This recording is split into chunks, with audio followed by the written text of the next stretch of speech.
A 30-year-old Richard John Schrom, a music teacher in Fertile, Minnesota, has now been charged in Todd County Court in Long Prairie. Schrom has been charged with first-degree criminal sexual conduct, penetration, victim under 18, and also criminal sexual conduct, third-degree penetration. That first-degree charge carries a maximum sentence of 30 years in prison, and according to court documents, Schrom has admitted to having sex with a juvenile. Reading from the criminal complaint, here's alleged what has happened.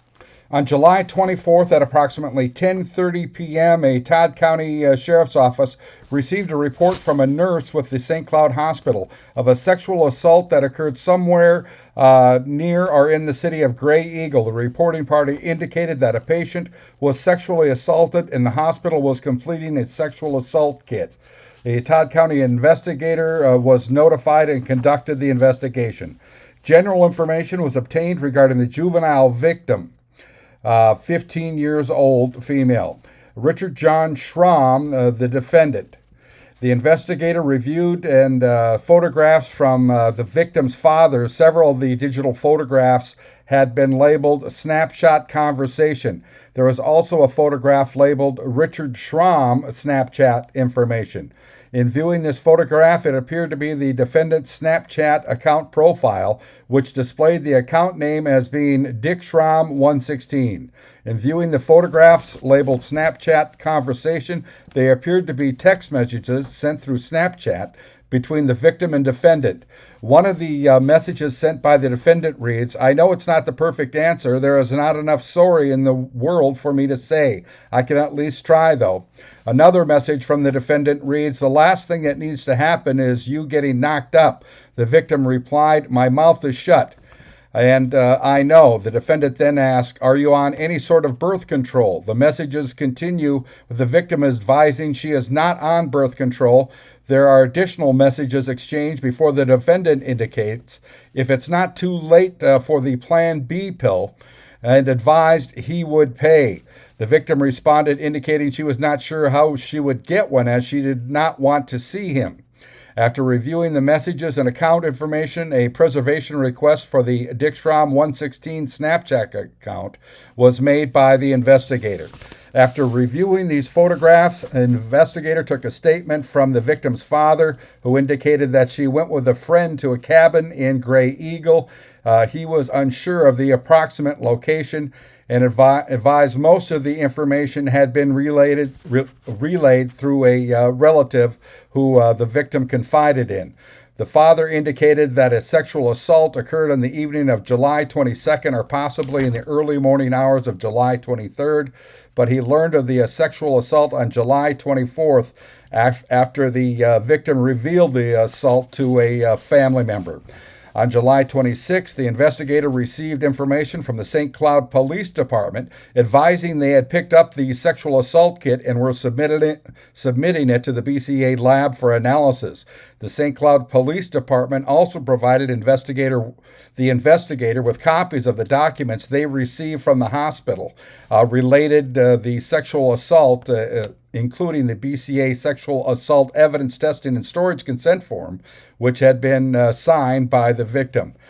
There is then a textual report on the patient's description of the sexual assault. The victim indicated she was at a friend's cabin on July 22nd, and she reported she was alone with the defendant after several other people at the residence went to bed. The victim reported she had met the Schrom, the defendant, once last year in August at the same cabin. The victim believed Schrom to be 30 years old and described him as a white male, around 6 feet tall, 170 pounds.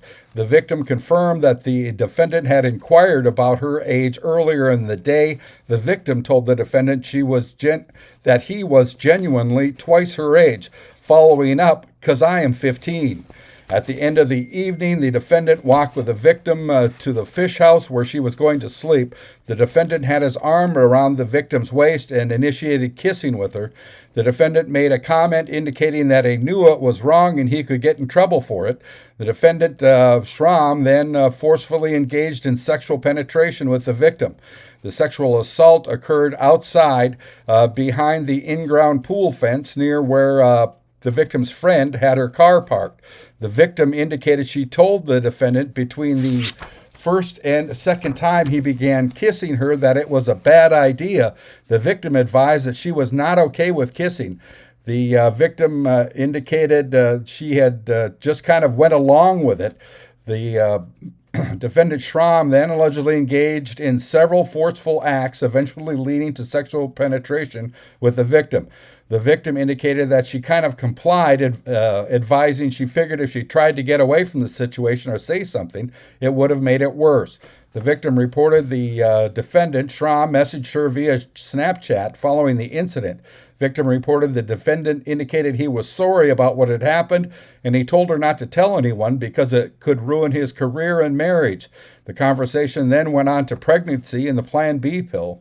Victim eventually revealed the incident to her family as she asked a family member how to get her Plan B pill. In the sexual assault examination, there are 4 injuries documented in the areas of the victim's knees. One of the 4 injuries were reported to have occurred prior to the sexual assault. Also documented injury to the vagina in the medical report. A forensic interview was conducted on July 26th with the victim and Child Protection. On July 27th, the Todd County investigator conducted a phone interview with the victim. In these follow-up interviews, the victim reported the assault as previously described. On August 18th, the Todd County investigator went to Polk County where he met with another investigator, Polk County investigator, in reference to this investigation. The defendant, Schrom, was located at his place of employment and transported to the Polk County Sheriff's Office for a Mirandized statement. The defendant, Schrom, admitted to intercourse with the juvenile victim. Schrom provided details consistent with the report made by the victim. Schrom was placed under arrest and transported to the Todd County Detention Center where he remains in custody. Again, that's from the criminal complaint against Richard John Schrom, who was a music teacher in Fertile, Minnesota. I'm Neil Carlson reporting for iNewZ.TV.